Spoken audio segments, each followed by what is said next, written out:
তোমরা জানো কি না জানি না, তবে এই ঠাকুরবাড়ি স্টাইলের টমেটো পাবদা রেসিপিটা কিন্তু বানানোও যেমন খুব সহজ, খেতেও কিন্তু বেশ সুস্বাদু হয়। খুব সহজেই এই গরমের দিনে টক মিষ্টি পাবদা রেসিপিটা একবার বানিয়ে কিন্তু দেখতে পারো। তো চলো ঝটপট দেখে নাও রেসিপিটা। পাবদা মাছ নুন হলুদ মাখিয়ে 10 মিনিটের জন্য রেখে দিয়েছিলাম, এবার ভেজে নেব।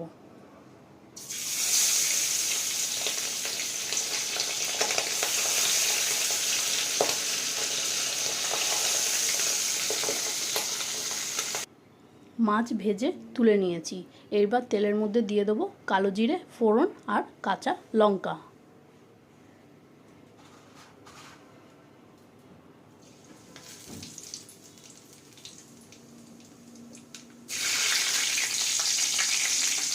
এরপর এর মধ্যে দিয়ে দেবো কয়েকটা রসুন কুচি করে। রসুন একটু হালকা লাল করে ভাজা হয়ে গেছে, এরপর এর মধ্যে দিয়ে দেবো কেটে রাখা কয়েকটা টমেটো কুচি। একটু লবণ দিয়ে ঢাকনা চাপা দিয়ে টমেটোটাকে হালকা নরম করে নেব।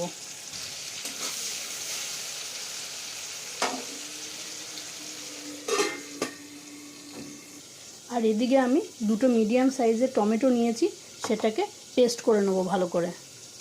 এইদিকে টমেটোটাও নরম হয়ে গেছে, এরপরে এর মধ্যে দিয়ে দেবো বেটে রাখা টমেটো পিউরিটা।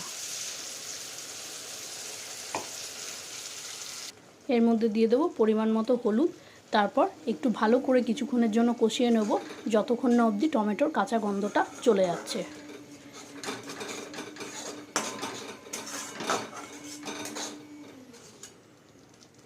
টমেটো কিন্তু বেশ ভালো করে কষানো হয়ে গেছে, সাইড থেকে তেলও ছাড়তে শুরু করেছে দেখতে পাচ্ছ।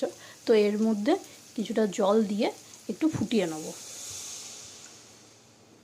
জল একটু ফুটে এলেই এর মধ্যে ভেজে রাখা মাছগুলোকে দিয়ে দেবো। জল ভালোভাবে ফুটে এসছে, দেখো। এরপর এর মধ্যে দিয়ে দেবো স্বাদ মতো লবণ আর 1 চামচ চিনি।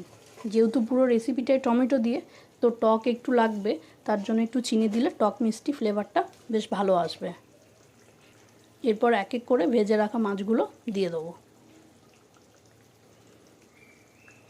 এবার ঢাকনা চাপা দিয়ে 3 থেকে 4 মিনিট রান্না করে নেব। একটু কিছুক্ষণ ফুটিয়ে নিয়েছি, এরপর উপর থেকে দিয়ে দেবো কিছু কুচনো ধনেপাতা। ব্যাস রেডি হয়ে গেল আমাদের টমেটো পাবদা।